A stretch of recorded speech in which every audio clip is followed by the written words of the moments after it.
And the one that we currently are working with is the subscription model.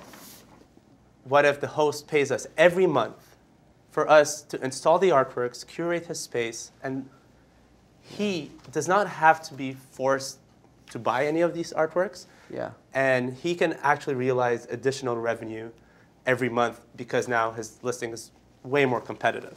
This is very interesting because it's sort of the alignment of the time during which the value is received and how you're getting paid. When you're rotating the artwork, the value is being delivered continuously to the host. And the subscription model is a continuous business model as well, which goes hand in hand. Right, and the rotating feature, we actually even charge a fee, so that gives us an additional revenue. So every time they want it rotated, we can do that. So the customer is really happy here.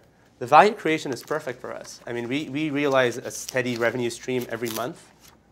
That works for us because in this case, not only, we know that our product, our service, is realizing value for the host, and we're capturing that, so there's a constant revenue stream. And Bill, as you say, subscription business model can be very interesting because you can have deals where you subscribe for a year, but you as a customer, you get the money now, which is very important for you as a startup. Right.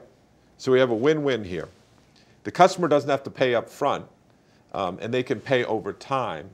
We can start getting a recurring revenue stream, and ultimately we'll probably get much more money than we did if we just did one-time up front.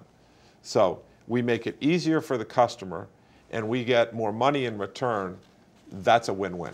And what makes us unique and beats our competitors is that we have access to emerging up-and-coming artists with a story, and we know how to curate it. We're architects, so none of our competitors do that. All of them right now, they just sell their artworks, or they lease out generic art, which is just color on walls. And Bill, you know, in Entrepreneurship 102, we talked about network effects in the context of competition. What Marwan is doing is building a network that connects hosts, travelers, artists, and the more the network grows, the more difficult it's going to be for others to compete with them.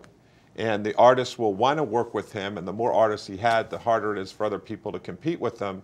The more he succeeds, then even more artists want to work with him. So that's a big positive for you in competition, right? Absolutely, and to reduce the friction, we control the distribution. So we're a one-stop shop for everything. So our competitors have to figure out how to get the art delivered, shipped, and manufactured, and we control that. Meaning that you are always close to the customer. There is no one standing between you and the customer. Yeah. Bill, talk about how important that is. So you always want to be as close as you can to the customer. And if there's nobody between you and the customer, we don't have to worry about the distribution channel as we think about our business model. We can just do the best thing. Whereas if there was someone between us, that would be yet another consideration. So the checkbox here that Marwan's talking about basically is we don't have to worry about this. So now we've got a straight flush here. Everything works for us, which didn't happen on option 1 and option 2. Yeah, and what's really important to know that right now this is the current business model we're testing. Yeah.